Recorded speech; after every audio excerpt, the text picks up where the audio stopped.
ঘুম মানুষের জীবনের সবচেয়ে বড় প্রশান্তি। সারাদিনের ক্লান্তি শেষে আমরা ঘুমের কোলে ঢলে পড়ি, কিন্তু একবার ভাবুন তো, যদি আপনার চোখের পাতা এক মুহূর্তের জন্যেও বন্ধ না হয়, একদিন নয়, দুদিন নয়, টানা 15 দিন।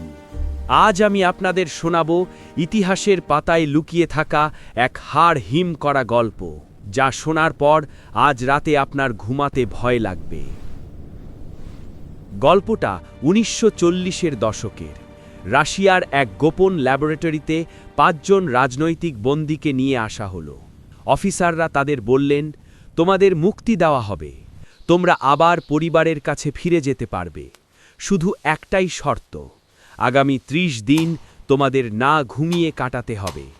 মুক্তির লোভে 5 জন বন্দী রাজি হয়ে গেলেন। তাদের একটি সিল করা ঘরে ঢোকানো হলো। ঘরটিতে প্রতিনিয়ত পাম্প করা হচ্ছিল এক বিশেষ পরীক্ষামূলক গ্যাস, যা তাদের ঘুম আসতে দেবে না। প্রথম 5 দিন সবকিছু একদম স্বাভাবিক ছিল। বন্দীরা একে অপরের সাথে কথা বলছিল, হাসাহাসি করছিল, মনে হচ্ছিল এই 30 দিন তারা সহজেই পার করে দেবে। কিন্তু 5ম দিনের পর বাতাস ভারী হতে শুরু করল। হঠাৎ করেই তাদের হাসাহাসি বন্ধ হয়ে গেল। তারা একে অপরের সাথে কথা বলা বন্ধ করে দিল। শুরু হলো ফিসফিসানি। তারা একে অপরের বিরুদ্ধে বিড়বিড় করতে লাগল। 9ম দিন নরকের দরজা খুলে গেল।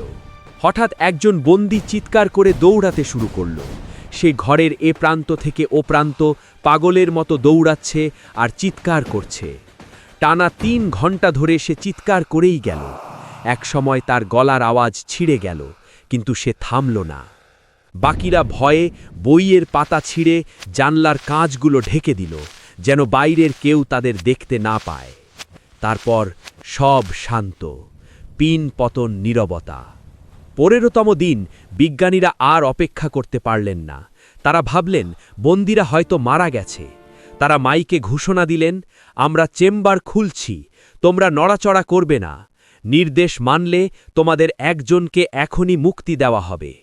সবাই ভেবেছিল বন্দীরা মুক্তির কথা শুনে খুশি হবে, কিন্তু ভেতর থেকে এক ভয়ঙ্কর কণ্ঠস্বর ভেসে এলো।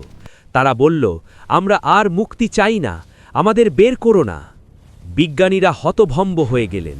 তবুও দরজা খোলা হলো, আর ঠিক তখনই বন্দীরা আর্তনাদ করে উঠল। তারা বাতাস চায় না, তারা সেই গ্যাস চায়।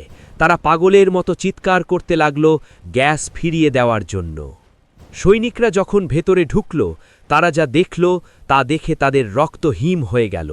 খাবারগুলো পড়ে আছে, কেউ খাবার খায়নি, কিন্তু বন্দীদের শরীরের মাংস উধাও।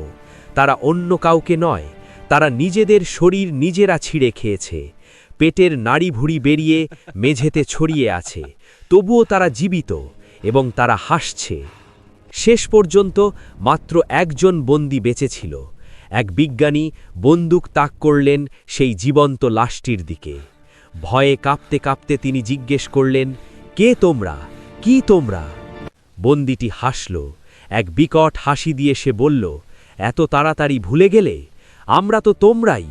আমরা সেই উন্মাদনা যা তোমাদের সবার মনের গহীনে লুকিয়ে থাকে, যা তোমরা প্রতি মুহূর্তে আটকে রাখতে চাও।